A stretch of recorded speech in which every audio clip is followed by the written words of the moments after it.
For those of you who were just watching Dynasty 365, we told you we'd be right back. We told you we'd be back in a few minutes.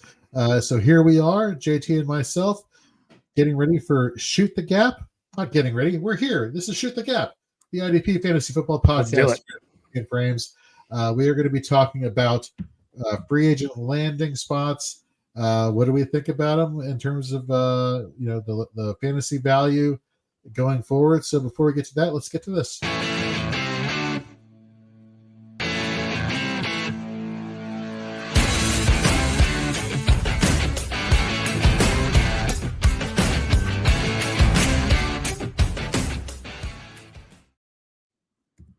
Yeah, so thank you all very much for tuning in. Again, we didn't get to a show yesterday, so we sorry for throwing you off. But you know what? We knew that we were going to talk to y'all.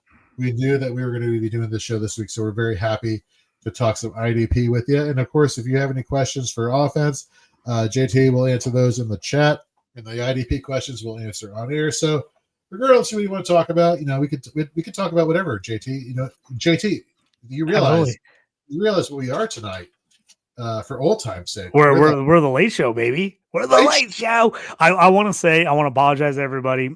I couldn't do the show last night. We had to push it back. Coach Brad Underwood for the University of Illinois men's basketball team is the head of Coaches versus Cancer for the nation. He ran his charity event last night, which I was at. I'm on the hospital board for one of our local hospitals, Gibson Hospital. Wow. They were one of the main sponsors, so we were all there in support of that. So that's why we had to move the show back. Great event, 1,800 plus people there, the biggest Coaches versus Cancer event in the country.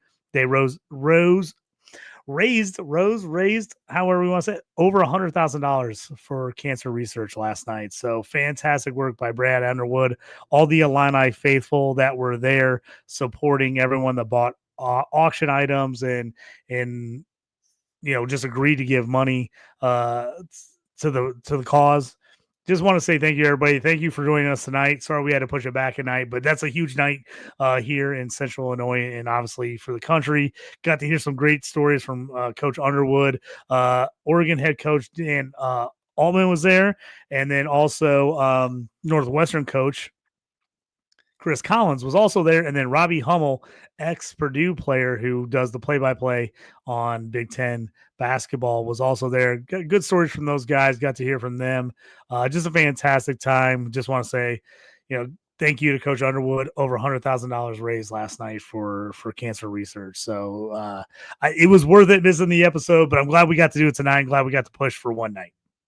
Yeah, I feel like that is beyond an acceptable reason to push off a podcast episode. That is fantastic. You all raised so much money. There are so many people out there, so many families, so many individuals who know somebody or have experience dealing with cancer. I know my dad went through several bouts of small cell lung cancer. He was fortunate that he was able to get treatment for it and it works. That there are a lot of situations where that doesn't happen and people lose individuals that are close to them. So the fact that you all had this great event, such a unique event, and you're able to raise that much money, that's just, kudos to everybody involved there. That sounds fantastic. So glad you could go to that, but glad that we're here tonight also. And thank you all very much for tuning in to Shoot the Gap. Little programming note. So next week, we normally on Fantasy and Frames Wednesdays, we have starting at 8 p.m. Eastern, we got Dynasty 365. Then you have us. And then you got Fourth and Frames at 10 p.m. to wrap up our core shows here. Obviously, the Daily Fix won't pick up until the beginning of the football season because that's DFS related. Although you will hear and see them on a couple episodes throughout the summer, recapping the draft and talking about other things. So they're not gone completely. We have the draft show with Stacey Perez and company, Kevin Tompkins, Keith Fleming, Erica Brown. They'll be coming back starting May 1st, so look forward to that. Basically, different types of drafts every Thursday at 9 p.m. Eastern, so look out for that show. That's always a debaucherous, great time about talking fantasy football. So what do I mean by that? Tune into the show and find out. We got the Rider Dynasty podcast coming to Fantasy and Frames and the Fantasy and Frames podcast network. That's going to be coming on Thursdays at 8 p.m. Eastern. It's going to be just we'll promote that a little bit more as we get closer to its first show here on the network, but it's going to be pretty awesome. But anyhow, going back to what I was saying as far as the 3 shows here on Wednesdays are concerned, we're basically going to be doing a massive combo podcast. I don't even know what's going to be. I don't want to say megalodon because that's stepping on the fantasy footballers, but you kind of get the idea. Which big ups to the fantasy footballers, first of all, very influential. But we're going to be doing a real NFL mock draft, not fantasy, but a real NFL mock draft where we're going to be talking about the different NFL teams from both offensive players and defensive players. And it's going to go pretty late. And then, of course, the next day is night 1 of the NFL draft. And JT's baby, the Stew with JT Brew, is going to be hosting night 1 of our draft coverage. So tune in for that. I think JT, we were talking about before air, do a little talk about where we would think these players should go. And then we obviously get into the pick by pick situation on night 1. And if it's anything like most fantasy and frames programming in the past, the Falcons will do something bad. Will go on a horrible or a fantastic rant berating them. That will go on our YouTube video section. I believe, and I don't know whether I should brag about this or not, when they passed on Jalen Carter a couple years ago, Keith, when it came on air, and he just went on this 5-minute rant about how much he hates the Atlanta Falcons for being so stupid. And we have it on our YouTube channel, which, by the way, if you're watching on YouTube for the first time, hit that notification bell and subscribe button. I want to say that's still one of our top watched videos of all time. And we've been doing this since 2017. So that just tells you how passionate Keith Fleming gets on draft night. He will definitely be making an appearance as well as others from the Fantasy and Frames family and friends also. So a lot of stuff coming. Yeah, it should be fun. We're going to talk about some of our fan landing spots for some of our favorite teams, but also just for fantasy purposes. And then I'll be bringing to you, bets. If people are wanting to get in on some live bets, where players are going to go, who's going to be drafted, which, who's QB2, who's QB3, who's QB4, what running back is going where. I'm going to be keeping us up to date live on those betting options for those who can bet on those things in their current state. So that's something we're going to be doing as well. So anybody who's also out there, we do a lot of betting stuff on the Stew with JT Brew. So all the people that are used to the betting side of things, we will add that to the mix as well as we do talk fantasy football and, real life football, where to go. But obviously, we all want guys to end up in good spots.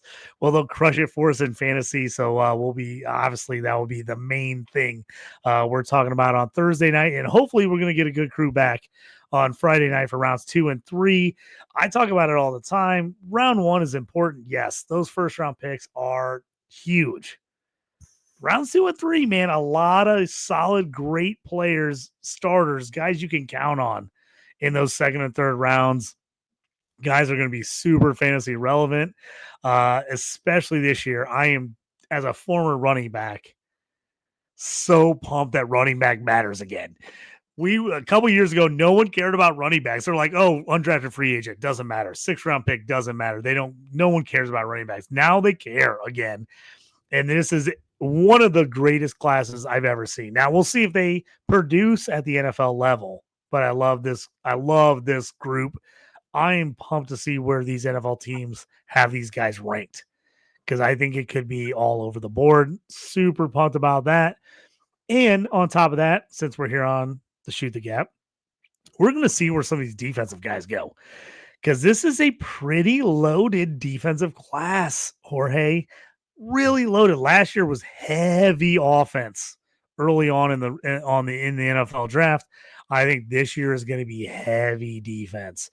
I think we're going to see some absolute stud defensive ends, interior alignment. Anybody who plays in a defensive tackle start league, this might be your year to start grabbing some guys up that actually get you points. I think it's going to be a really good year for that. Safety and linebackers, super slim, but there's some really good players out there, and you want to make sure you get the best guys. So that's going to be super important as well. And we'll obviously be talking about defense during the draft. I'm not going to let the draft go without talking IDP. Love it. Speaking of defensive players, so we have one of our new writers here, Joe Harlow. I'm sure a lot of you have seen his IDP work. He has over on our website, fantasyandframes.com, a series called Framing the Draft, where he's basically going through all the key offensive positions and defensive positions. So he's already written articles talking about the different tiers of quarterback that you should be looking at on draft night, as well as for your rookie drafts. He's done running backs. He's done edge rushers. Well, today he just put out his latest article, Framing the Draft, terrible defensive tackle, linebacker, and safety profiles. And that kind of speaks, JT, to what you were just saying, that there are certain positions that are thin, and then there are certain positions for defense that are, there's quite a few. So definitely head over to fantasyandframes.com and check out his latest article. Jamie, we got to throw up your comments because why the hell not? Look at these handsome gentlemen. Stop it. We love it, though. Keep Thank going. you, Jamie. So nice of you. And, of course, he's at the strip club. The shocker. The ladies at the strip club would eat you guys up. Love it. But I think the most I think we're getting a little old, man. I don't know if we can hang. I don't know if we can hang anymore. You know what?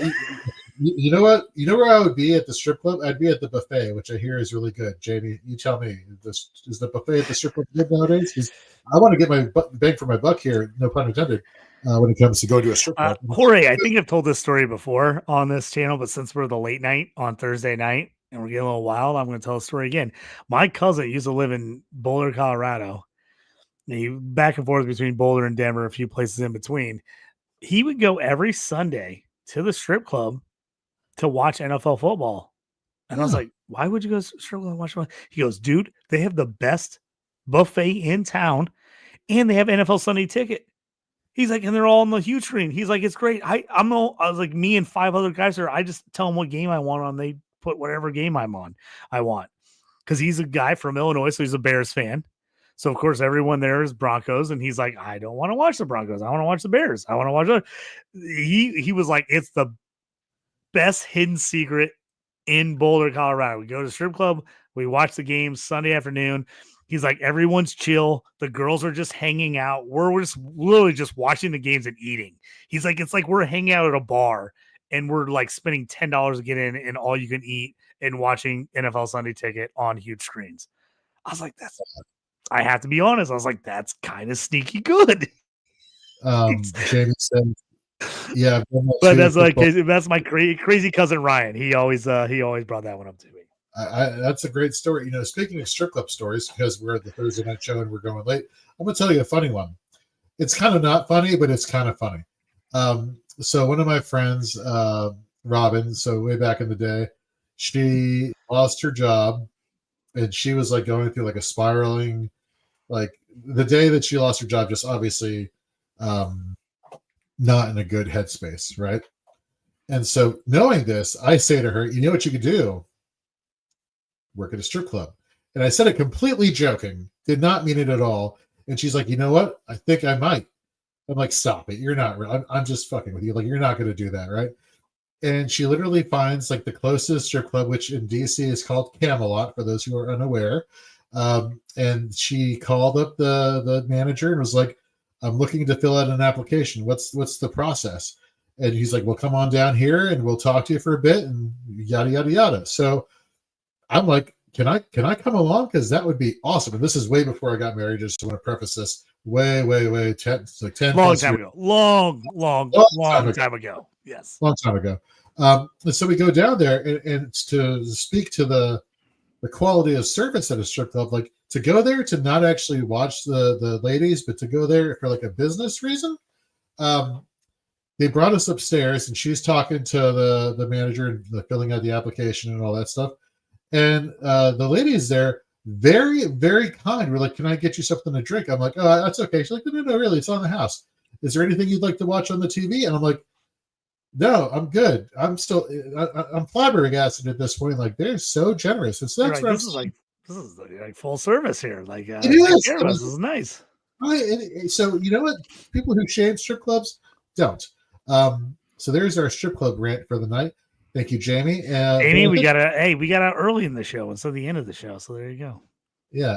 But Jamie, I think the most important thing you've dropped in the YouTube chat here is I need your IDP draft rankings on Fantasy Pro soon so I can dominate this the Shoot the Gap best ball tournament again.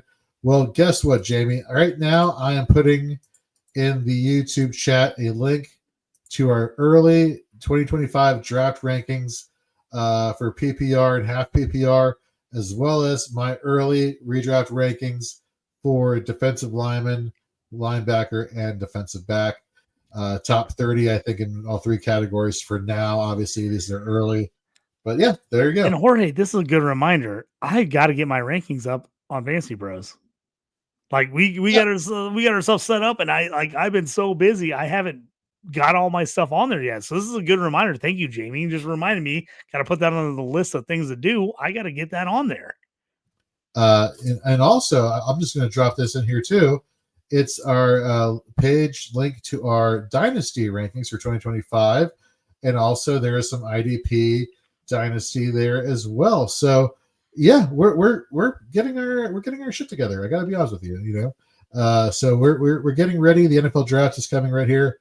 Before we get to the NFL draft, which is next week, let's go back to last month, JT, where free agency, came and went, and now we're kind of like soaking in just what happened. And I'm going to be putting out an article. I keep saying that, and I keep pushing it back, but I will work on it this weekend. It will be posted this weekend, looking at landing spots. Well, defense is a little different, right, Jorge? So we always get those huge free agent signings right up front. All the headliners are offense. We get, 3, 4, 5 huge defensive headliners. And then it's like, it kind of trickles in, especially on the defensive side. Guys kind of like, oh, they sign. Not a big fanfare. So it kind of takes a little while on the defensive side to see where everything's going to eventually land on the free agent side. So it takes a little time. So you obviously don't want to get too far ahead of yourself, start putting out stuff, and then all of a sudden, like, they signed 3 more linebackers. And you're like, well, I just wrote that, and now they signed 3 more linebackers before I wrote that. So I think giving it a little time to breathe is always good in free agency because, some of these defensive signings are a little bit later. They're not necessarily top of the heap as far as the media goes, but they matter. They matter for IDP purposes and for real life. They matter eventually.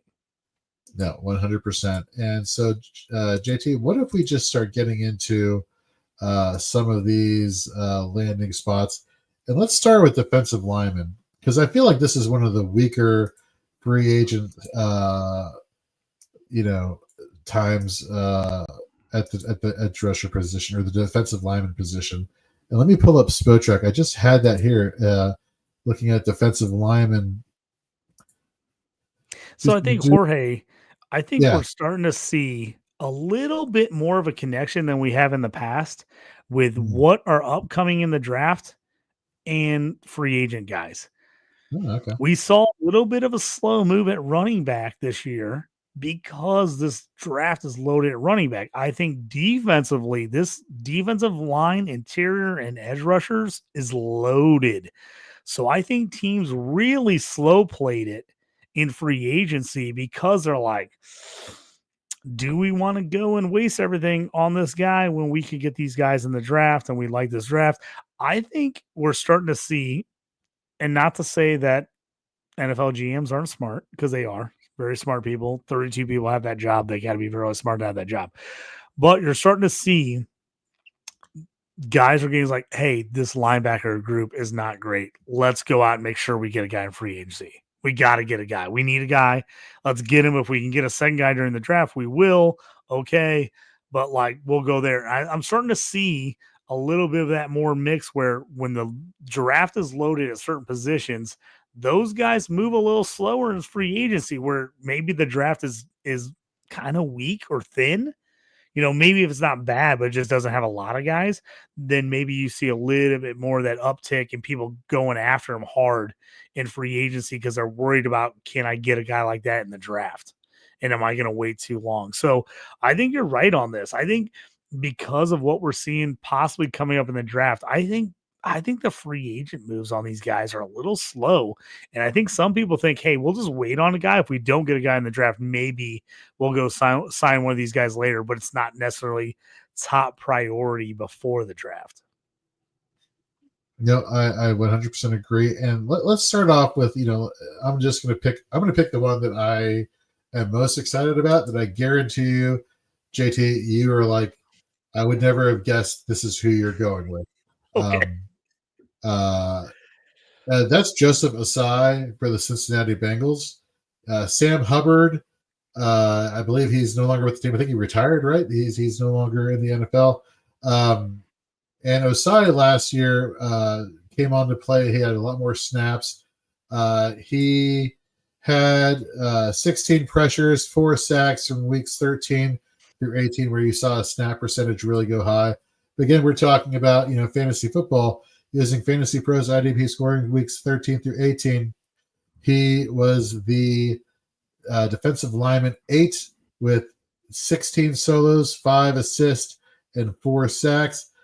Here's the thing. We always like talking about, pairing off edge rushers, on the other side of an elite edge rusher. So Trey Hendrickson, obviously, that situation is still fluid. Well, let's say that Hendrickson is on the team this year. I think Osai could have a really, really sneaky value here at the defensive line position, just because we saw, again, on a small sample, just given that opportunity, he produced. And again, we look for the diamonds in the rough here sometimes on the defensive line side. But, you'll talk about some of these other edge rushers here, like DeMarcus Lawrence going to the Seattle Seahawks. Like, I don't know how you feel about DeMarcus Lawrence, but my analysis is dude's been kind of washed from an IDP perspective for quite some time. And Micah Parsons has been the guy who has exploded on the scene in Dallas, and the DeMarcus Lawrence of 6 years ago was 6 years ago. He's not the same guy now. What are your thoughts on DeMarcus Lawrence? Yeah, I agree with you. The first off, to talk about Joseph Asai, sometimes we have to look at these free agent signings is look at the guy that isn't getting, the guy that's already on a team and guys leave. You're right. Like you said, like he was really productive. I think he had 5 or 6 sacks in the last 6 or 7 games at the end for the Bengals. Like sometimes I think some of these guys you got to look at. Everyone wants to look at the new guy that signed somewhere for a lot of money, but maybe look at the guy that's behind him. There's a reason he's maybe leaving the team, because the team likes the guy behind him more and they're ready to let him go. So I think Asai is a guy I like a lot. I think you're right on Lawrence. The days are done for him IDP wise. He's just not going to give you much. And if he does give it to you, it's going to be so few and far between. And you're going to be mad. You're literally just going to be guessing. You're flipping a coin whether he's going to have a good game or not, or he's going to give you nothing.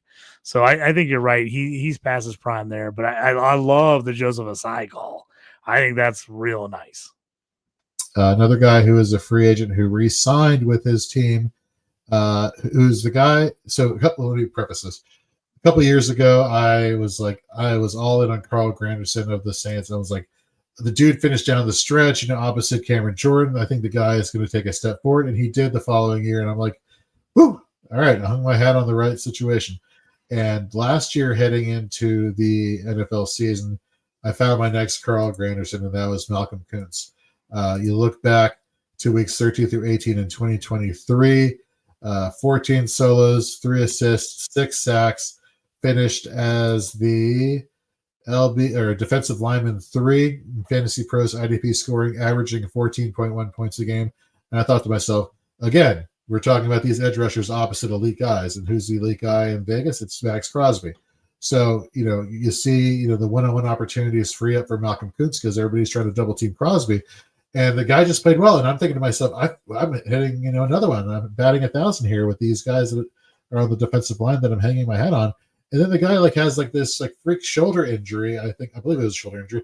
And, he's supposed to come back in a couple weeks. The next thing you know, he goes on IR to start the season. And I'm just like, well, shit, So if he can come back to any, form that he was in 2023, and one would think that he would because they put him on IR so early on in the season this past year. He can, again, be somebody who's very sneaky in terms of an IDP asset going forward. And again, you're playing opposite Max Crosby. You're not going to get double teamed. He has a good win rate.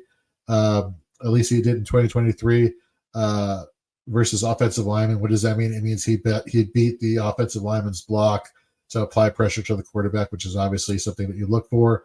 So again, kind of deep cuts here in free agency in the defensive line situation, but there are reasons for that, which JT, you were talking about with the depth of the NFL draft at the defensive line position. But again, these could be guys that you could see as, DL 4 or 5s in people's, rookie redraft drafts heading into this year that could potentially have DL2, DL3 value. I love Kuntz. He's going to be forgotten about by almost everyone just because of the injury. So he's going to fall on a ton of people's rankings. Obviously, the Raiders think enough of him. They signed him to a 1-year, $12 million deal. So it's only 1 year, but it's a prove-it year. And I think if he proves it, they're going to sign him. But if they didn't really think he was that good, would he have got 12 mil for 1 year? Absolutely not. No, he wouldn't have. So I think the Raiders believe in him. And I think new coaching staff and everything else, they're just like, hey, give us 1 year where we can see what you got. He's going to be playing his balls off. 1 year to make a bunch of money. I think Kuntz, is going to be an absolute steal. I'm putting him like either on my watch list or, if I'm in a redraft league, he's definitely on my list of guys I want to be put him in the queue, a guy I'm looking at. I just think he's going to fall because he wasn't a huge name before. And people were kind of starting to get in. Oh, yeah, I kind of like that guy. Maybe he's a good spot, actually. And then he got hurt. He's going to fall off most people's list altogether. They won't even look at him this year. So I think he's a steal. I think he's a guy you want to get. I think he could put up great numbers, especially redraft. I think value-wise, you could get him so cheap from what he could possibly give you on the season as far as production. I love that. And even in Dynasty, there's probably a ton of people dropped him. He's probably on your waiver wire. Unless you had a real deep IR where you were allowed to just hold on to guys, I guarantee he got dropped in a ton of leagues. This summer, depending on how your waiver wire works in your league, he's one of the first guys I would be putting at the top of my waiver wire list when waivers open. And a lot of people open waivers either after their rookie draft or somewhere in between there. So I would definitely keep an eye on that. And he's one of the first guys I'd be searching through my league at the top of my league going, is he out there free agent? Because I think he could be an absolute steal. We got Will Power. Welcome back, Will. We haven't seen you or heard from you in a while. I guess you did say towards the end of last season, off season is not really your thing, but you're here now, and we are excited to have you back in the chat. He has to say, not directly related to defensive line or linebackers, but that's what you've seen so far this year with quarterback. In the Giants, for example, signing Wilson and Winston in terms of the depth in the draft versus the necessity of free agency. Co-signing what JT said, totally agree there. Teams are grabbing some of these guys because they're just not sure they can get anybody in the draft. If it looks like it's a shallow class, which most people consider as a really shallow QB class, you're seeing some of these guys get some money in early because teams they don't want to get left holding the bag with nothing. So you're seeing teams signing some of these guys, and we're going to have to wait through camp to see where some of these guys play out, who's going to play, who's not going to play, who's going to be a backup, all that stuff. So let's talk about somebody who got the bag that I'm a little skeptical about for IDP purposes. And that's Josh Sweat going from the Eagles to the Cardinals. If I'm reading this correctly, 4 years, $76,400,000. One of the things about, the Eagles defensive line for fantasy football is that they rotate so damn much that it's always difficult to figure out who's the stable one in that defensive line that you want, who's playing the most snaps. And you think, you have a 2-week trend or a 3-week trend of, X player on the Eagles defensive line is playing the majority of snaps. Then, you think, in week 4, I'm going to, finally get this person, and they switch it up on you. But Josh Sweat has had moments. Obviously, I think in the Super Bowl he would have had a sack or two. So I mean, he has his flashes, but to be the guy in Arizona, I'm a little concerned from a fantasy standpoint. What are your thoughts there? I agree with you. I'm concerned about Sweat. I wasn't a huge fan of him last year. I didn't want him in a lot of spots. I don't know, man. Something about him just bothers me. It really does. It's like this guy should be way better than he is. It's like he had like that one good year, got his chance, and then kind of was like, yeah. He just doesn't seem like a guy that has that fire. I could be completely wrong on that, but I don't love this move at all for the price, especially. Like, he's a name that's a pretty fairly good name. Getting the 4 years, $76 million deal, I think people are going to be all over him. He's a guy, if I have him, I'm moving him. If I can sell him for a decent price, I'm selling him. There's other guys I'd rather have, especially for cheaper. If I'm in a redraft league, he's on a void for me.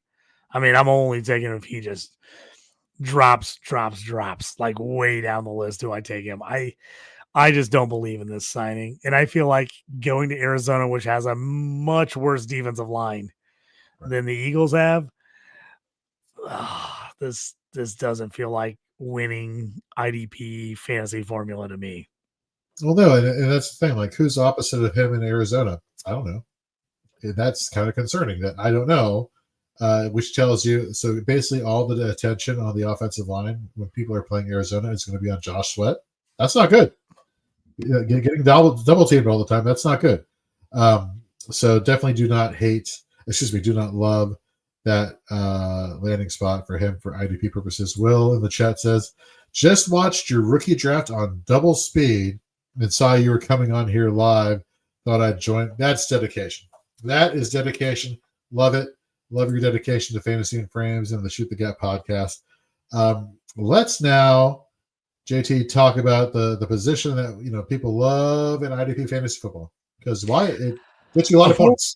Before we head there, I'm going to give you one guy I like on the D line signing that I just want to tell people to keep an eye out for. One guy I like, in part because some guys have moved on. I think kind of a sneaking signing is Dayo Adebayo for the Bears. 3 years, $48 million. That's not a 1 year deal. 3 years, $48 million.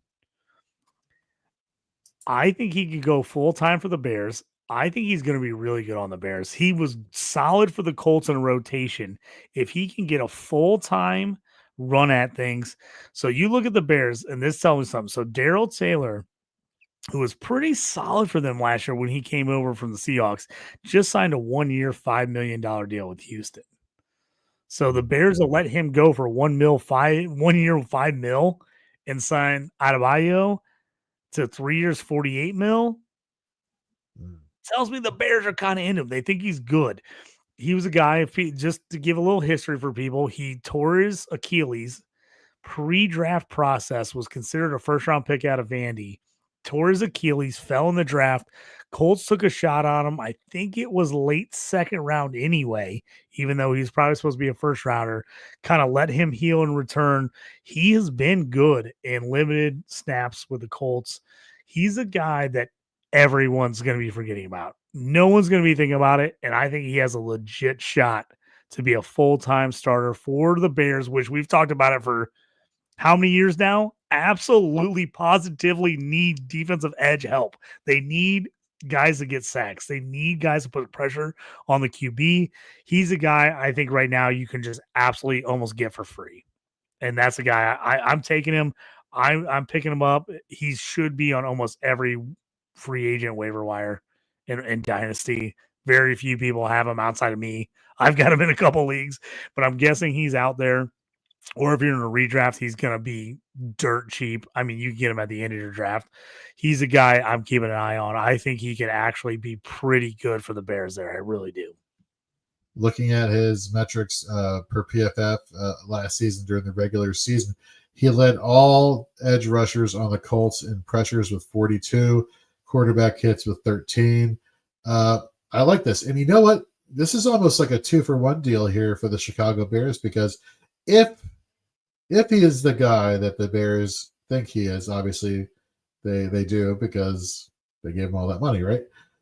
This also restores a little bit more faith I have in Montez Sweat, who, since being traded from the Commanders to the Bears,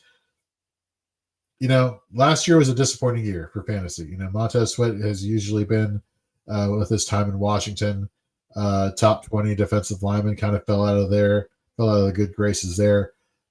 So if Adebayo is able to turn it on and be able to draw, some double teams here and there, I think Montez Sweat has a great opportunity to find some relevance again.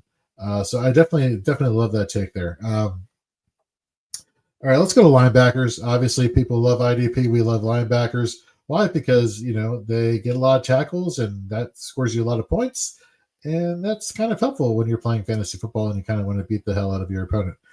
So let's talk about right now a player that you and I were singing to the high praises all year long, that we were hoping that the Colts would re-sign him. They didn't re-sign him. And then we spent a good chunk of the free agency just like, where is he going to go? Where is he going to land?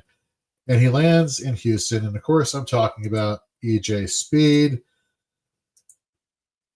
You look at the depth chart here. You have Henry To'oTo'o. Then there's EJ Speed. You have Azeez Al-Shaair and Christian Harris. So I feel like if I had to pick the pecking order here, it'd be Al-Shaair, To'oTo'o, and then Speed, and then Harris. But the fact that Speed is third or fourth on the depth chart here amongst linebackers in Houston makes me really question, is he going to see the field enough to give you that type of production that we saw last year where he was playing opposite Zaire Franklin? And you brought up a good point, I want to say, during our initial free agency show that we had Gary Davenport, which, folks, if you haven't listened to it, subscribe to the Shoot the Gap podcast where you literally listen to podcasts, or check out the episode over here in a YouTube channel. EJ Speed, great for fantasy. Maybe not the great for football player, and maybe that's why he's lower on the pecking order there, JT? He was a Colts guy. Ballard loved him. He was one of those guys that scored a crazy RAS score. They took him late. I think he was a 5th or 6th round pick, if I'm correct, for the Colts. So he was a late pick. For fantasy last year, let's just be honest, the Colts defense was fantasy gold. They were fantasy gold, not because they were a good defense, but they were on the field all the time. And they were just racking up tackles, racking up stats because they were on the field constantly, because the Colts offense either scored or went 3 and out. Almost no in between. They very rarely did they have long, sustained drives. Their defense was on the field all the time. And so EJ Speed, Franklin, Cross. Guys, everyone. They had 3 guys in the top. I think it was 10 or 12. I'd have to look at that on Fantasy Bros in total tackles. It was crazy that 3 guys on the same team all had to. I'm real worried about EJ Speed, and I've got him in a lot of spots. You're really going to hope you have him on best ball as opposed to a lineup league this year, because I'm nervous. I'm real nervous if he can get that kind of volume on Houston, even if he starts, Jorge. So say he does be out to a or one of these other guys ends up starting. I just don't know if he can put up those numbers. Al-Shaair is the number 1 there by far. And I just don't know, even if Speed does get the start, if he backs up, you're in trouble. You're in trouble. But even if he starts, I don't think he puts anywhere close to the numbers he put up last year for the Colts. I am super worried. And all you have to do is look at the contract, right? 1 year, $3.25 million. Yeah. That's not good. That means people are just like, eh. And honestly, why I like EJ Speed, and I liked him for the Colts. As an overall player, he wasn't great. He was good for fantasy, but he wasn't a very good linebacker. And now that he's on the team, he's not on the team that drafted him, that wanted him to be great because they drafted him. I think he has a real short leash moving forward. Yeah, 100% agree there. Let's go to now New England, and this is a situation here with the Patriots where I'm a little intrigued, but it's not by who you think I should be intrigued by. And of course, I'm referring to free agent Robert Splain, formerly of the Vegas Raiders, going to New England. And we said this during the free agency episode with Gary. New England, the place where linebackers go to die. And then all of a sudden you start seeing what happened. So they brought on Robert Splain. They also got Jack Gibbons from Tennessee, which I feel is a very underrated signing. And the reason I say that is because with they let go of Juwan Bentley, so he's technically a free agent right now. So the number one alpha inside linebacker for the New England Patriots is Robert Splain. And the opposite guy next to him is Christian Ellis. I haven't been super impressed with Christian Ellis from a snap percentage standpoint, tackle rate standpoint. So Jack Gibbons could have an opportunity here to kind of be the one who usurps Christian Ellis this offseason heading into the NFL regular season. But all of that, even that being the case, I'm kind of starting to get back in on Robert Swain, even though he is in New England, because just the competition there for tackles, I don't know, it just seems to be going his way. I agree with you. I was not initially very pumped about this signing. I was like, really? Go the Pats? Because it almost feels like linebackers are like running backs for the Patriots, right? It's like you never wanted the Patriots running backs because you never know who's going to be good, who's going to play. Same thing with linebackers, which has been the last couple of years. But we saw Tavai just meh. I mean, he's meh. He's okay. He's like, all right, but he's not great. Ellis has been the same way. I could absolutely see Spillane and Gibbons end up taking over this linebacker core and both end up putting up a ton of tackles. I really can. I was like so down on them like a month ago. And now that I'm like looking at this team, I'm like, I can actually see those guys being really good fantasy assets. So for me, it just depends on where you're drafting them, where you're taking them. Spillane, I'm down a little bit from where I was as the Raiders because he was pretty much the only guy there. But I do agree with you. I feel like I'm getting back on board that he could be the guy. And I'm really, really intrigued on Jack Gibbons. When he got hurt last year, he was good when he played barely. Let's be honest, he didn't play very many games. He got hurt. But when he was in there for Tennessee, he made a ton of plays. So could he be that sneaky guy that steals some spotlight and ends up being really good for New England? I have a little more upside on these guys than I think I did a month ago. Right. No, I definitely hear you here. Let's stick with New England, though. Vrabel, new head coach, bringing in one of his guys from Tennessee. That's why I think Gibbons is sneaky. The fact that he brought him in, like a guy that he knows, previously knew from there, I think that helps, doesn't it? Don't you think it does a little bit? The fact that he's like, he watched Tennessee all last year being a coach that, wasn't there, got fired. He was watching that team every week, hate, rage baiting at the TV, like, I could have done so much better with these guys. F you guys. He wasn't. The fact that he saw Gibbons enough to be like, ooh, I liked what that guy was giving me to go and get him. I think that speaks kind of highly of Gibbons. I think he's sneaky. I think he's sneaky. Another linebacker, outside linebacker / edge rusher they brought in, which another one of his guys, Harold Landry. He comes up here. We look back to, I had his stats right here. We look back to his 2021 season, 70 pressures, 16 sacks, 12 quarterback hits, 50 solos, 17 assists, with a missed tackle rate of 6.9%. I mean, this guy was, great tackling linebacker, obviously very efficient and laid on the pressures. And then towards, I think it was like August of 2022, he tore his ACL. So he was out all that year. 2023, he came back, not really back up to form yet. And then 2024, again, limited snaps again, still working his way back from that injury in 2022. But he had, 30 pressures, 9 sacks. And what you will about him, he doesn't get you a high volume of tackles, but he gives you a great solo to assist number. And again, he's very consistent in terms of his missed tackle rate being very low, being below 10%.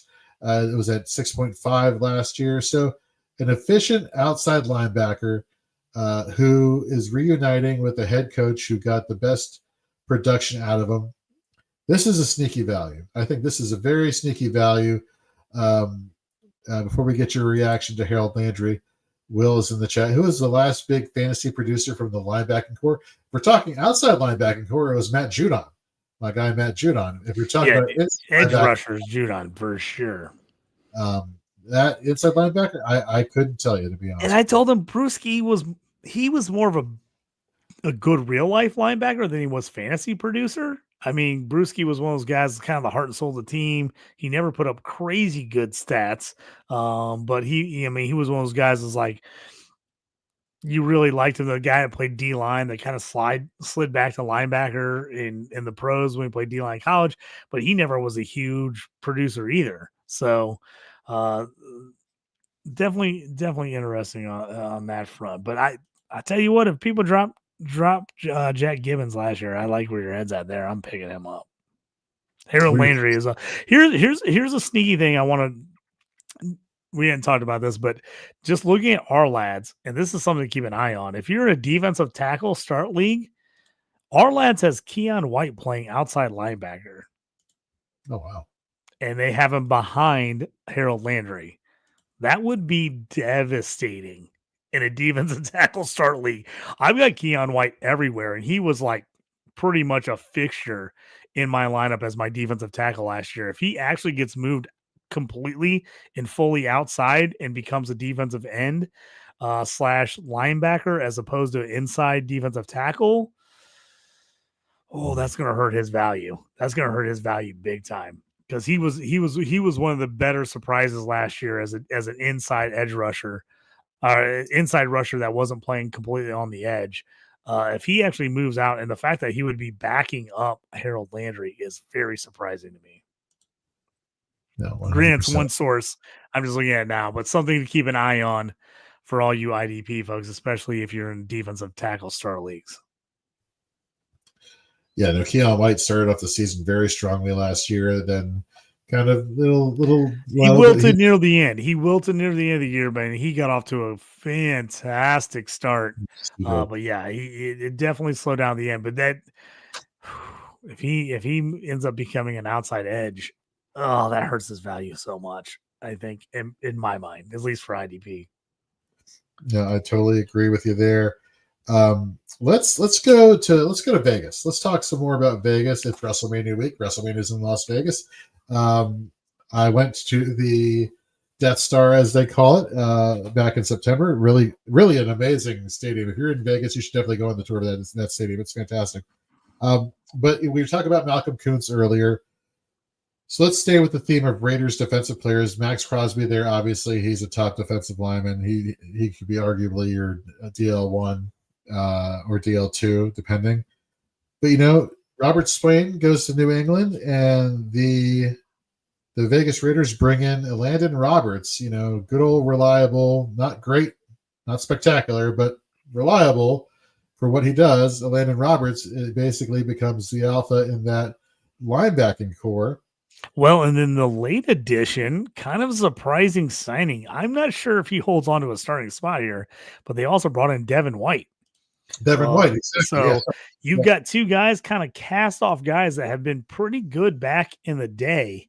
Right. Where do those guys end up IDP wise? Roberts is a guy I'm very interested in acquiring, especially for cheap. If he's on the free agent wire, which he probably is, because a lot of people who had him last year probably dropped him when Peyton Wilson kind of started taking over for the Steelers last year. There's just not a lot of competition on this team right now. And Orlando Roberts, now he has his limitations. We all know this. He's a run stopper. He's not good in pass coverage at all. But on this team, I think they keep him on the field most of the time because they don't really have another thumper. They don't have a guy that can go in and hammer against the run. Teams kind of ate them up a little bit last year on the ground. I think Roberts could be a sneaky IDP pickup this year. His tackle numbers aren't going to be through the roof. We're not going to get 140 tackles out of him. But I think you could see, I could see him push in triple digits in this system with nobody. I mean, who's backing him up right now before the draft? Tommy Eichenberg? Eichenberg, I think, is solid, but he's not as good as Atlanta Roberts. And he's basically the same player. He's a thumper who doesn't do well in pass coverage. So, wouldn't you just play the veteran guy? And the one thing you get out of Roberts is 100% effort all the time. The guy just plays like his hair's on fire. I think he's going to be a sneaky play, a sneaky pickup. Say you go edge early, Jorge, and you take maybe one or two high-end linebackers in the beginning of your draft, and then you kind of wait in that dead zone and you take, backup running backs, backup wide receivers, do that kind of thing. And then you want to grab a guy later. I think Roberts would be really nice to be like LB3, LB4, LB5 on your team. I think I'm definitely going to be intrigued by picking him up just because I'm not seeing anyone on this roster is going to really steal the thunder from him. And why I really like Devin White, man, he was a stud for so long. Yeah. He feels like he's really dropped off, really, really, really dropped off. I think if someone gets replaced in that linebacker core, it's definitely White before Roberts. I think Roberts is way safer in that group. If Tom Brady wasn't the quarterback for the Bucs when they took on the Chiefs in the Super Bowl a few years back, Devin White would have been the most valuable player on that team. Oh, so, absolutely. He could have definitely been the most valuable player. I mean, dude had some unbelievable IDP seasons. I mean, unbelievable years. Now, to go back to something you just said about you don't see anybody stealing the thunder from Landon Roberts. I will make the argument that you might. I'm not guaranteeing it. You might because they also brought in the Raiders that is Jeremy Chin from Washington, who was in Carolina for a long time, who also was a box safety, meaning he played closer to the line of scrimmage and run support. So again, Chin kind of brings that coverage upside that Roberts does not possess at this point in his career. And the fact that he could also help out his run support, he could kind of be that de facto hybrid linebacker that could kind of be the Band-Aid for the Vegas Raiders, at least for this year. What are your thoughts on Jeremy Chin?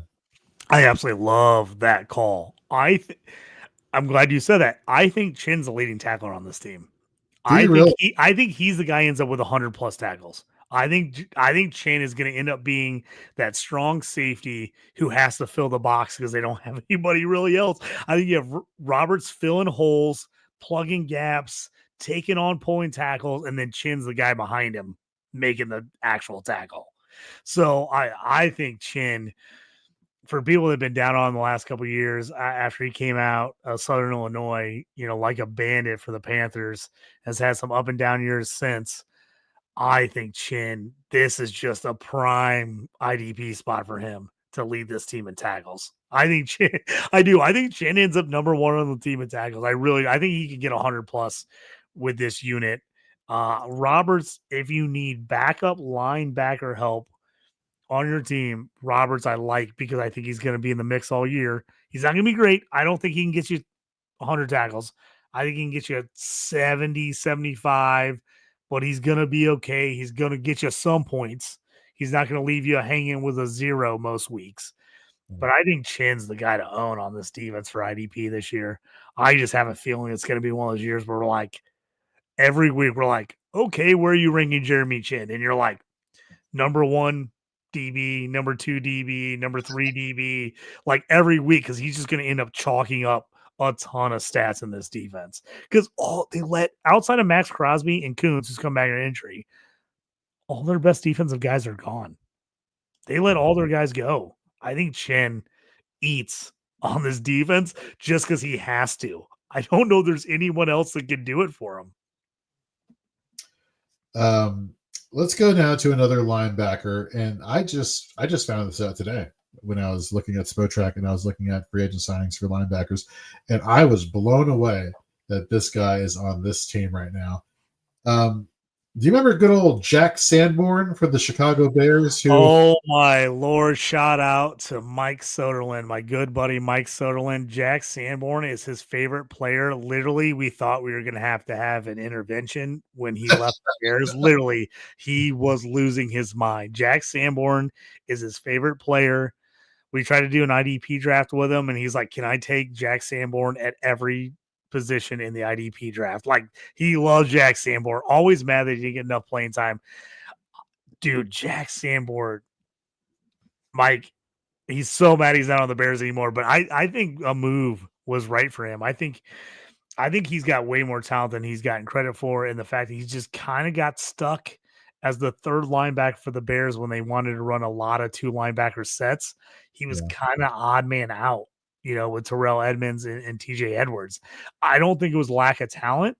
I just think it was the position he was playing on a team where they just didn't have a spot because they wanted to play an extra DB. And so he was the guy that came off the field. Not to mention follow the money, right?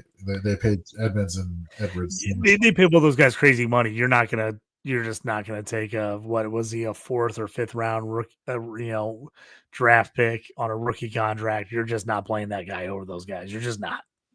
I mean, the guy was a great sideline to sideline linebacker. He was a great thumper and run support. And now he finds his way to the Dallas Cowboys. And so you look at the fact that Eric Hendricks is no longer on the team. They not only brought in Sam Ward, but they brought in Kenneth Murray, who at this point we know what Kenneth Murray is, right? Last year the Cowboys drafted Maurice Leofau. I hope I said that correctly, out of Notre Dame. And I'm looking at Ourlads right now, ourlads.com, and looking at depth chart. And this one, it pains me because they have Leofau as the starting middle linebacker, and they still have DeMarvion Overshown pouring out for him as the starting linebacker. Behind him is Jack Sanborn. And here's the thing, in terms of Jack Sanborn, Overshown's not, I don't think he's coming back this year. Yeah, he's out the whole year. Even if he comes back, he's coming back in like a limited capacity to work him back in and get him work. There is no way that he is playing significant time this year. There's just no way. Do you remember, I don't know if it was like towards the end of last year or it was one of the earlier episodes we did this year. I think I posed a question. If you had roster space, would you hold on to Overshown?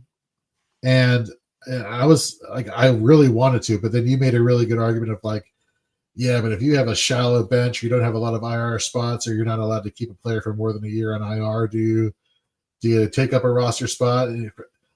I think I made the decision. I think I have to hold on to him because the guy, when he doesn't have every single ligament in his knee torn, is an amazing linebacker out of Texas, converted safety.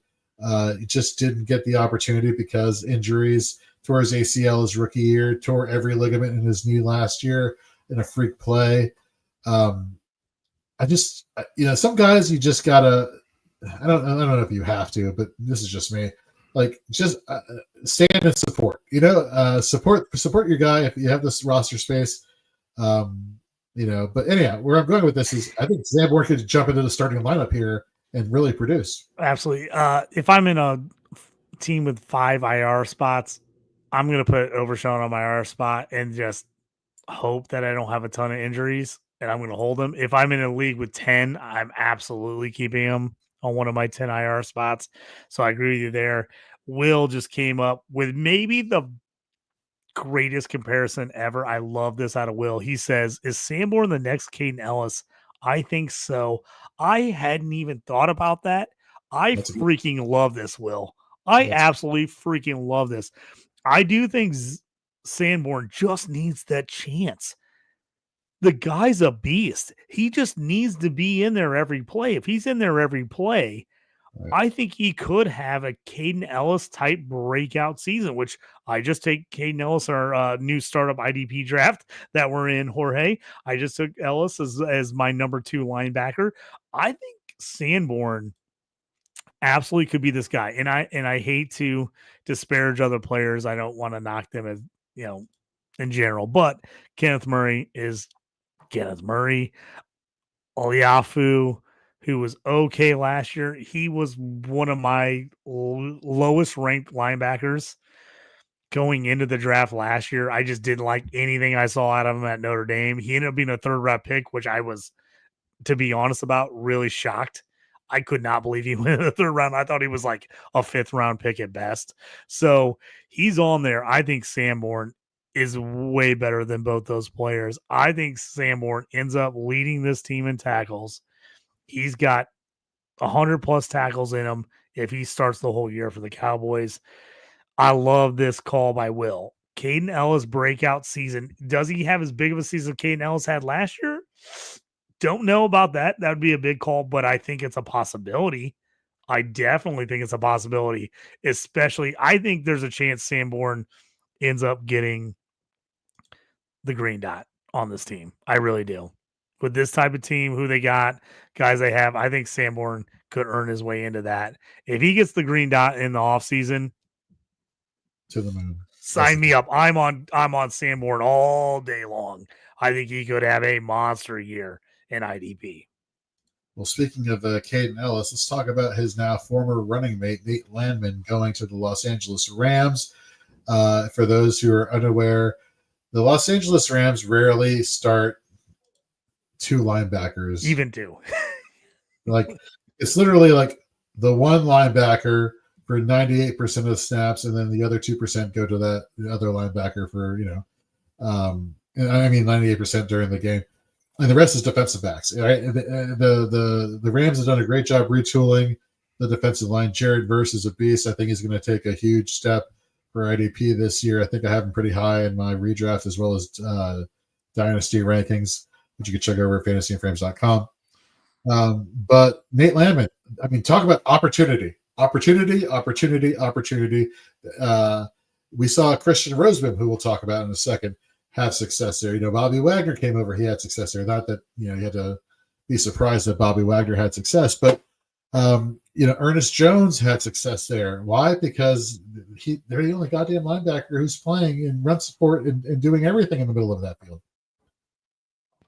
I'd love this move for Nate Landman. I mean, he was kind of in the stuck with Ellis, stuck with Troy Anderson.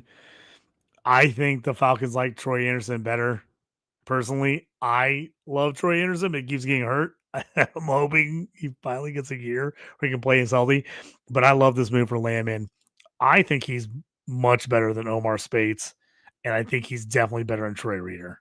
Personally, I would. You saw that they got him back, right? I just saw that the other day. Reader came back to Los Angeles. Yeah, so they re-signed him. He missed pretty much all of last year with injury. He was the starting guy. Then he got hurt. Then Roseboom, as you like to say, the Roseboom took over for him. Reader's back. I think they signed him back because they wanted someone that knew the system. I think Landman beats him out. I think he beats him out, and he ends up being the number 1 guy here.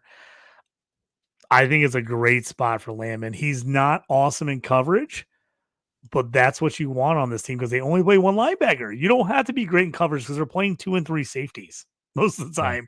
So you don't have to guard anyone. I think this is a great spot for Landman. I had him, Ellis, and Troy Anderson in a ton of leagues. I'm glad I held on to all of them. People are like, you have 3 Atlanta linebackers. What do you do? I'm like, I'm just holding. I want to see how it shakes out. I think it's a really good spot. I think Landman, I think he wins this job and is the full-time guy. And we saw what Roseboom did last year. Hustler, I like Roseboom. I think Landman's a more talented player than Roseboom. I think this could be a really good spot for him. No, I 100% agree there. Well, speaking of Christian Roseboom, let's go to Carolina.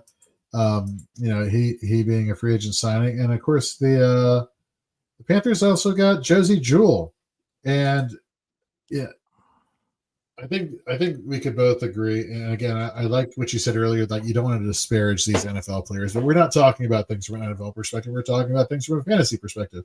So from a fantasy perspective, I don't know. I think this tandem could be serviceable. I'm not saying like the best tandem in all of fantasy football for linebackers, but if it's thin pickings on the bye week and on the waiver wire, I could definitely see one of these guys, or if not both of them, being good waiver wire ads. Jorge, the D line has not been great for Carolina. the last couple of years. These linebackers have had to make a ton of tackles for IDP purposes. So Jewel and Roseboom could be really good. The question is, where does Trevin Wallace fit in here? Rookie got some time because of injuries last year, looked decent at times, kind of faded at other times. Does he beat out Roseboom? Does he become the starter next to Jewel, or does Roseboom replace him? Does Roseboom take a back seat until one of those guys gets hurt? That's the question for me on this, because I think Jewel, as long as Jewel's healthy, I think he's got to be in an IDP lineup. He's just proven time and time again. I don't care where you have him ranked as ability in the NFL. For IDP, he gets you stats. He just does. So the question is, because Roseboom was the guy last year for the Rams, I told people I picked him up in a ton of leagues 2 years ago, not because I thought he was the greatest player ever, but I was like in a ton of leagues where there was no linebackers left. And I'm like searching waiver wires. Like, I got to have a guy that even plays a little bit. And at the time, he was playing behind Reader for the Rams. So he was only playing like 35 or 40% of snaps. But then when Reader got hurt, he took over and he was playable every week for me. I think whoever ends up winning these two Jewel, I think, is definitely in. So I think it comes down to Roseboom and Wallace on who wins that second spot. But I think whoever wins the second spot is going to be a playable IDP guy. At least for your floor, right? I think those guys are going to get you some points every week, because I just don't think the D line's very good. And I think the linebackers are just going to end up making a ton of tackles. Speaking of, tackle upside here, Trayvon Moehrig goes from the Vegas Raiders to Carolina now. Again, somebody who, go figure, like you draft this guy in the first, I think it was a first round pick, draft this guy in the first round a few years ago, you play him at free safety, which he looks lost. And then finally his last year on his deal, you put him as a hybrid linebacker / safety, and he just tears it up all year long last year. And it's like, we finally figured you out, and now we're letting you go. And it's like, what the, come on, man. Like, and so now he goes to Carolina. Xavier Woods is out. He goes elsewhere. Carolina, again, I could see him being a player that could also be like Jeremy Chin and help out as a hybrid linebacker / safety. Again, and the fact that he is in Carolina, a lot of people will say, well, he's not in the same system. He's not, in Vegas where he had the success last year. And for me, I'm thinking to myself, yeah, you keep saying all the negative self-talk or doubt about Trevor Moehrig. And if he's there late in my drafts and I need like a fourth, defensive back or a fifth defensive back, scoop. Yes, I'll gladly take him. I agree. I think you're right. I mean, he was a second round pick. I just looked it up. But only 25. Like I said, just coming off the rookie deal. Again, we saw Bryce Young improve last year, but how good are the Panthers going to be? Let's be honest. How good are the Panthers going to be? They're probably not going to be good. They're probably going to be playing from behind, which means teams are going to throw slants, run the ball, and these guys are going to be all pile up tackles because teams are just going to be up and trying to run clock against them in the second half. That's fantasy gold on the IDP side.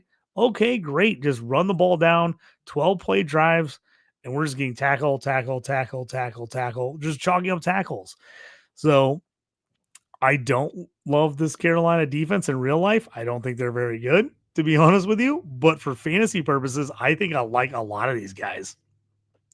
I like him. I agree with you. I'm on Jewel for sure. We've just seen it. As long as he's healthy, the guy just somehow cranks out a million tackles. Moehrig, I like Moehrig big time on this. And then for me, it's whoever wins that job between Wallace and Roseboom. I like whoever ends up being the other guy. We got Will in the chat. I'm targeting Moehrig and Shin as my DBs this year as my big keeper. Smart. You're a smart guy there, Will. Yeah, if you're in a high tackle point per tackle league, I think both those guys have a legit shot to put up linebacker tackle numbers. So, I think they legit have that outside chance because I don't think either of the linebacker groups are great. I don't think either team is going to be great. That I think they're going to be playing a lot of defense, and I think those guys are going to have a shot to put up a lot of tackle numbers. So definitely, if you're in a 1.5 solo or a 2-point solo tackle league, I want those guys as my DBs, man. I want those guys who can get a chance to get me like 10, 15, 20 points. Can I get a 10, 12 tackle game out of Chin? Absolutely. Can you get a 10, 12 tackle game out of Morig? I think so. So, like, those are the guys I want. Speaking of Xavier Woods leaving and going to Tennessee, I don't want to talk about Xavier Woods. I do want to talk about the position here, inside linebacker. Cody Barton going from Denver to Tennessee. You look at who's the other inside linebacker, Otis Reese IV. This screams to me a situation where it's like, we're going to see Cody Barton featured as like the main linebacker here for this Titans team. And so, he's one of those guys who's like super inefficient. Inefficient's a good word. Inefficient's a good word. Yeah, I'm trying to be nice. It's also true if we're looking at efficiency metrics, again, courtesy PFF. But you know what the guy does? The guy wins you games because he racks up tackles. And it's like he's a volume-based linebacker when it comes to tackles. And no disrespect to Otis Reese IV. It's Cody Barton's linebacking core. I agree. And they've got Otis Reese. At least our lads has Otis Reese starting right now. I think Cedric Gray wins that job. And here's the funny thing is, if I had to give my comparison of what I thought a player from last year's draft who was Cody Barton, I would have said Cedric Gray. Like a guy that just like, he's maybe not the most talented. He's not like super athletic, but he's a guy that just seems to keep making tackles over and over again, whether it's assisted tackles or solo tackles, a guy that's most likely going to get you a crap load of assisted tackles. I think that's Cedric Gray. He's Barton. I think those two guys, I think it's going to be Gray and Barton. And here's the thing is, I could see them both racking up a crap load of assisted tackles this year because they're both of them are grabbing a leg all year and bringing guys down. And they both end up with like 55 solo tackles and like 100 assisted tackles each.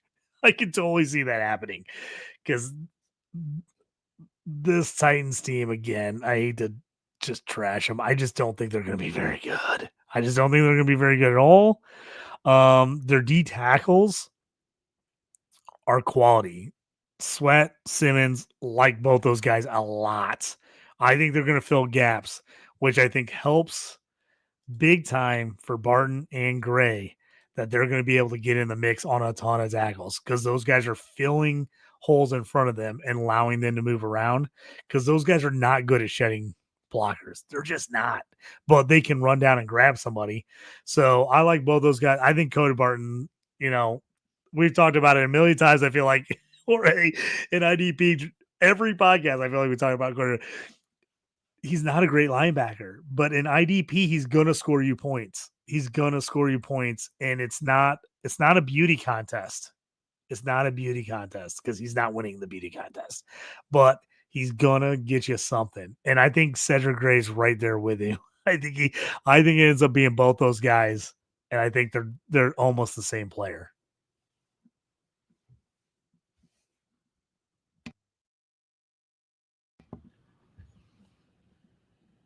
Oh, Jorge, I got you on.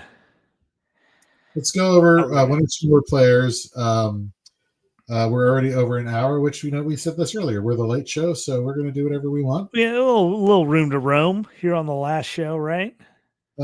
Exactly. Let's switch to defensive back. Let's finish off with the defensive backs, a position that you and I are firm, staunch believers have definite value and can help you win fantasy football leagues and are not just disposable playthings from a fantasy football standpoint. You see what I did there? I like it. Let's talk about Divine Diablo, who I still consider a defensive back / safety, but a lot of places are considering him to be a linebacker. When you go to ourlads.com, they actually have him listed as a linebacker right behind Troy Anderson. and no more Justin Simmons for the Falcons. They bring in Jordan Fuller as the free safety. So, there was that like tweener situation in Vegas where Divine Diablo, where it's like, is he the linebacker? Is he the safety? And we don't know. We're just going to flip him back and forth. Well, he still currently has DB eligibility on Sleeper, if my memory serves correctly. Yeah, at least for now he does. Right now he does have DB eligibility. There's someone they're talking about being DB and linebacker, like a little bit of both. And given the opportunity, given the situation that Anderson has with just being healthy and staying on the field, it's very possible that Divine Diablo could be somebody who could be slated into a linebacking core situation, starting linebacker, excuse me, and give linebacker numbers as a defensive back being dual eligible. But that's wishful thinking, right? Where that's a simple. If it happens, that could be great. Now, I will say, I'm a sucker. I'm back in on Troy Anderson again for another year.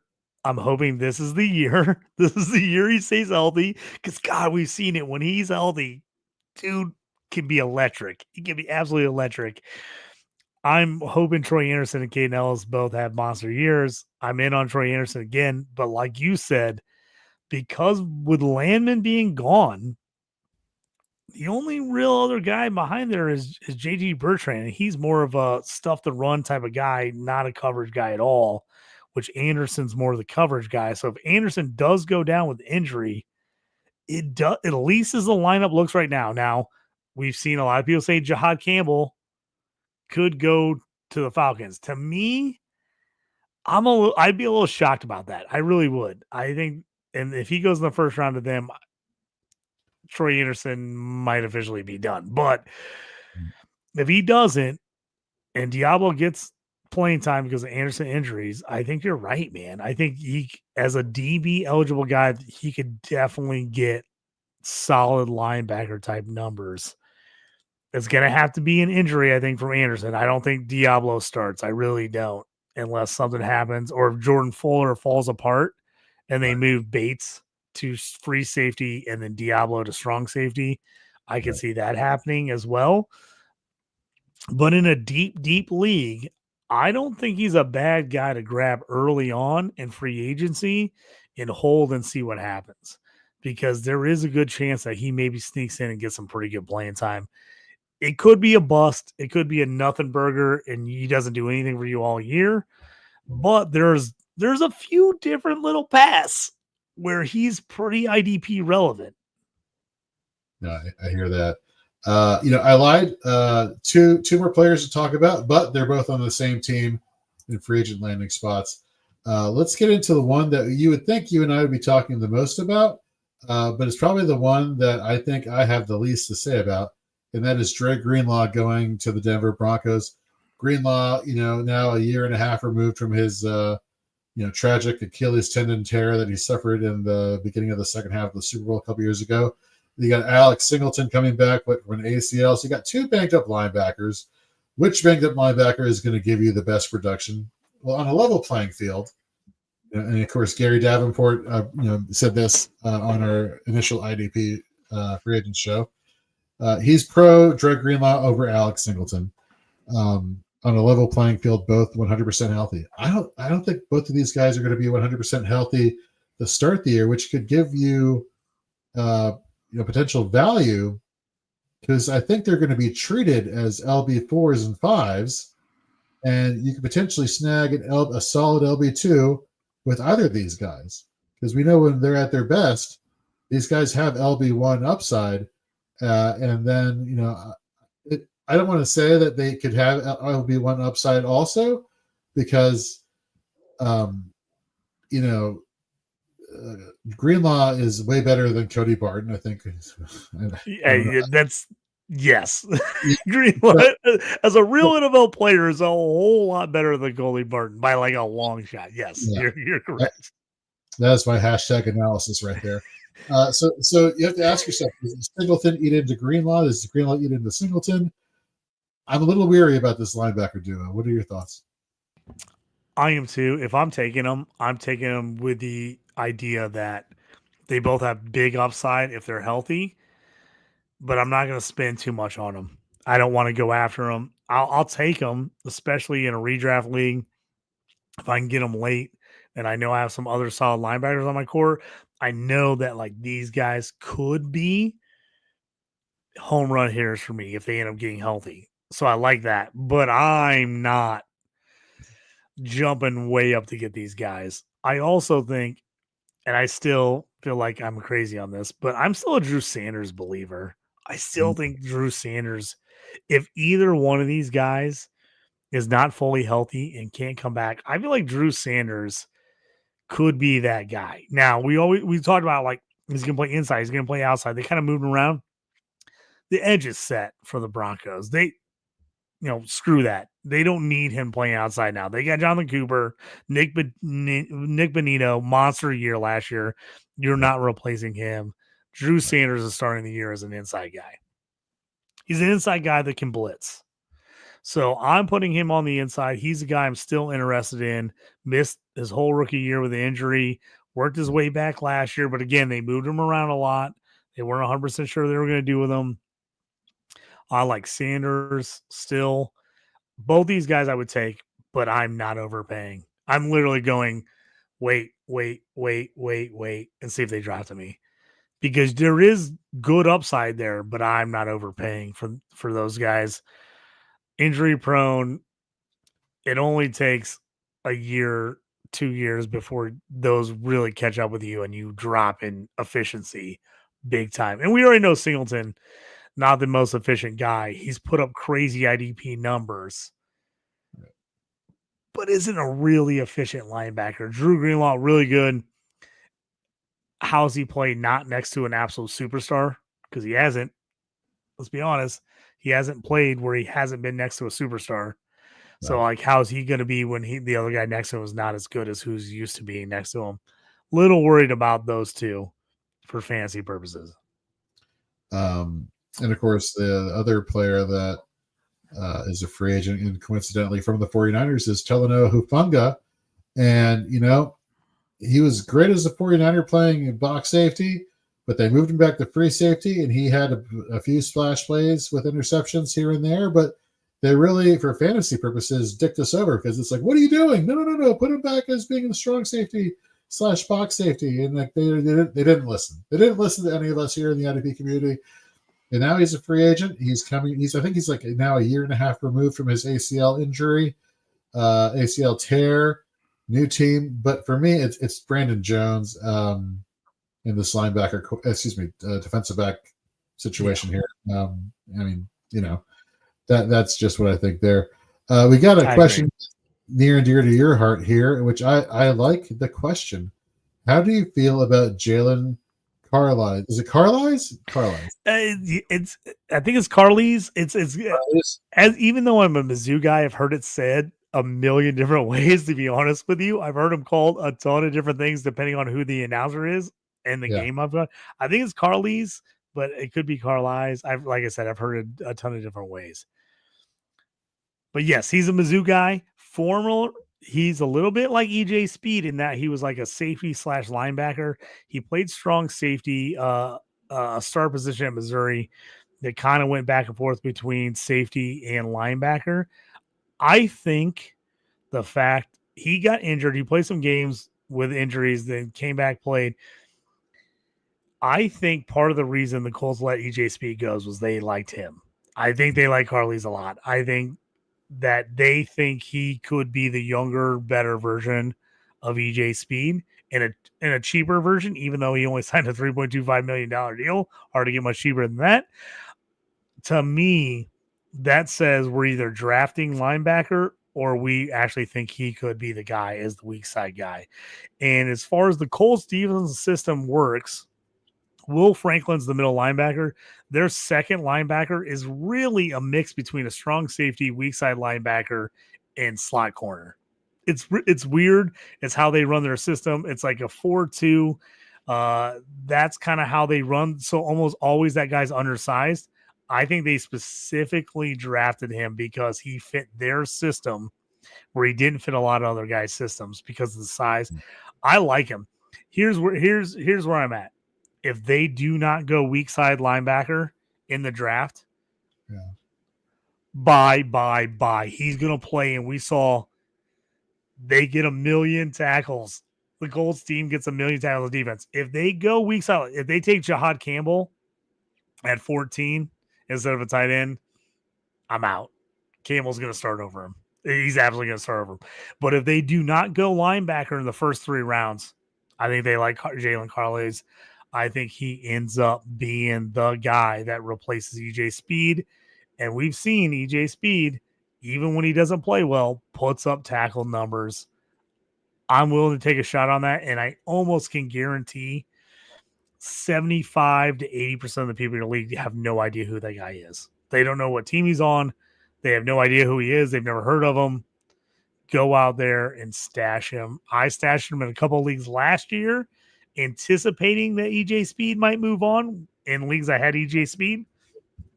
So definitely watch the draft because I think that's going to tell you what the Colts think about him.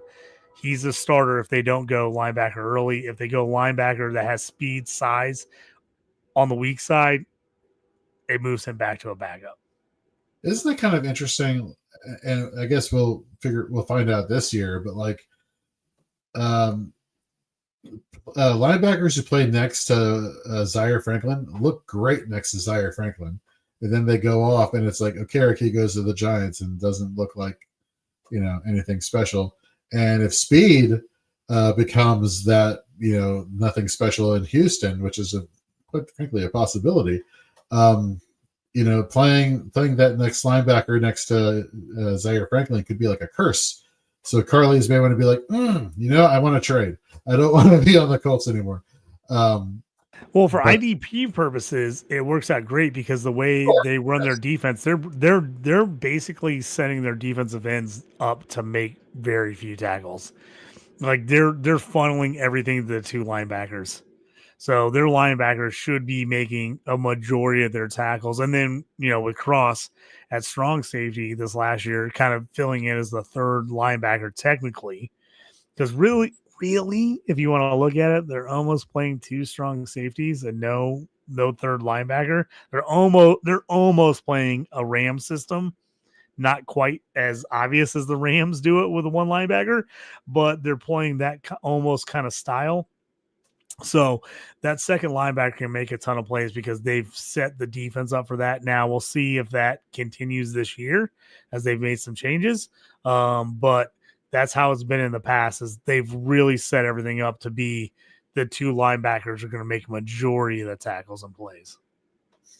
Love it. And let's finish off the show talking about a dynasty trade here.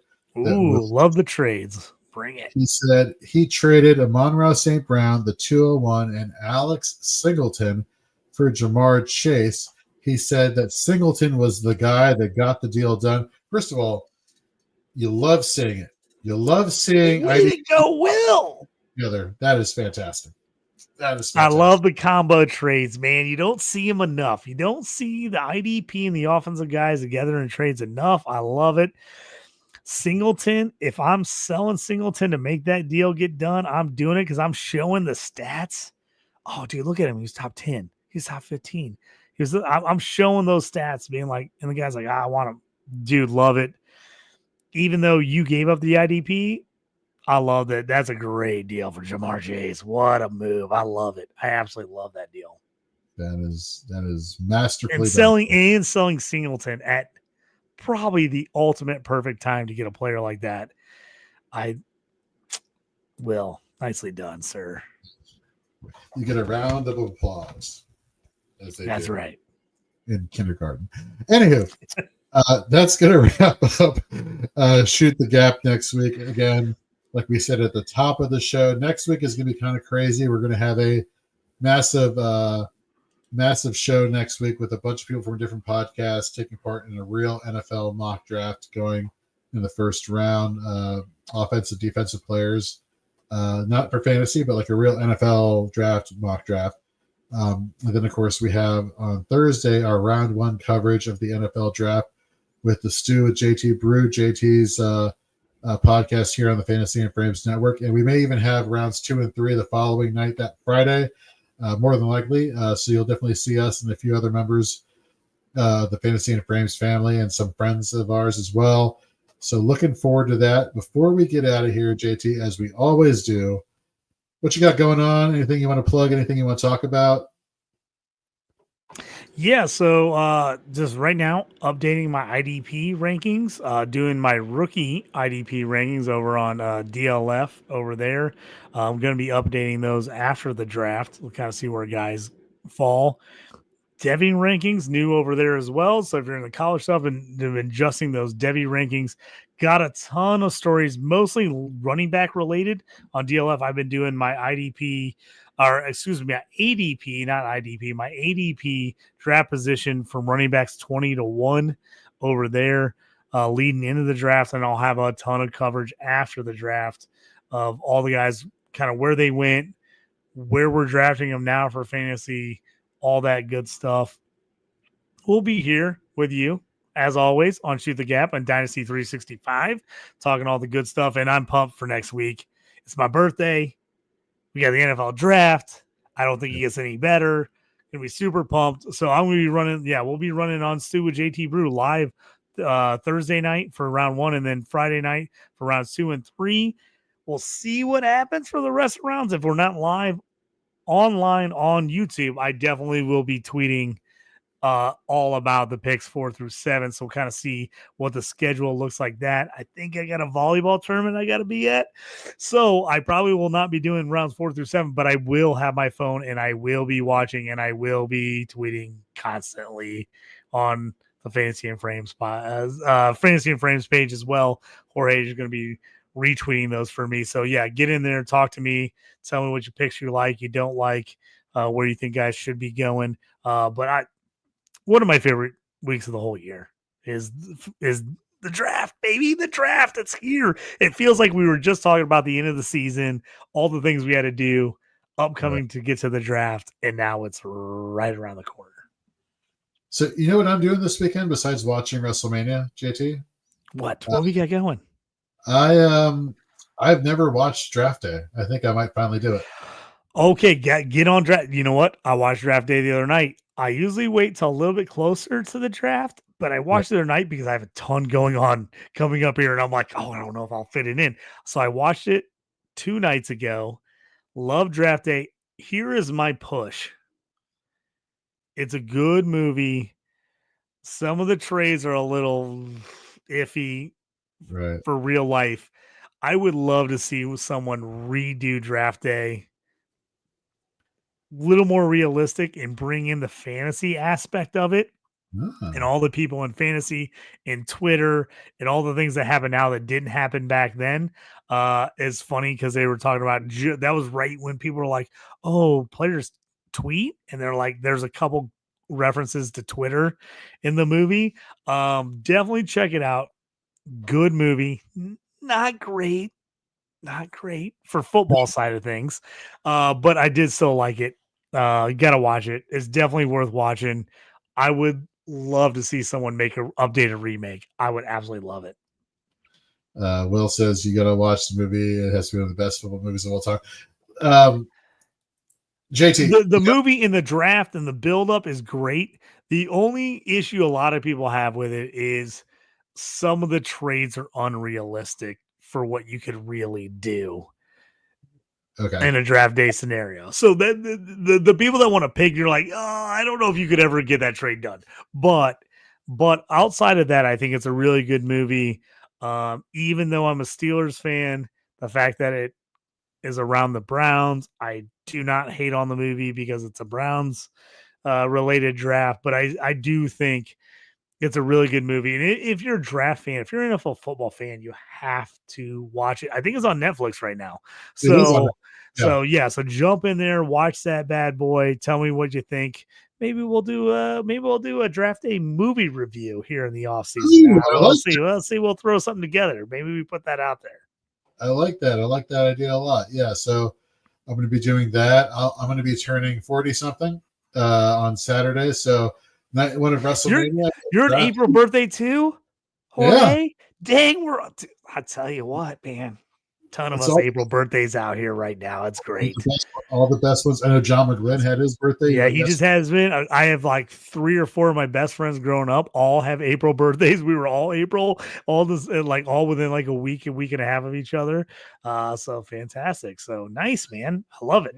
It's the best month for birthdays, and I'm totally biased.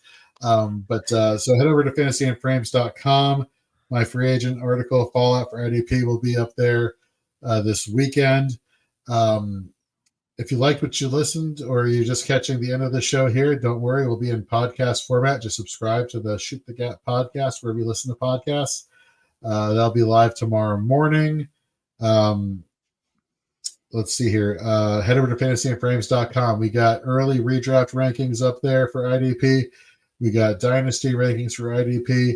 And then eventually, after the NFL draft, we'll be updating our dynasty rankings because we'll be including rookies because we'll actually know where these players are playing, and that could make a difference. And by could, I mean will make a difference. And as well as just tune in next week. Like we said, we have a lot of stuff going on. Just, people are chomping at the bit. We put out a lot of NFL free agent reaction stuff. Head over to fantasyandframes.com. Again, today, check out Joe Harlow's recent article. It's a series called Framing the Draft, where he looks tier by tier at positions. It gives you the players that he thinks you should be targeting in your rookie drafts. Today, he put out one where he combined defensive tackle linebackers and defensive back prospects, and giving you the 4-on-1 of where he thinks they should be going in your rookie draft. So head over to fantasyandframes.com and check that out today. It is a fantastic read.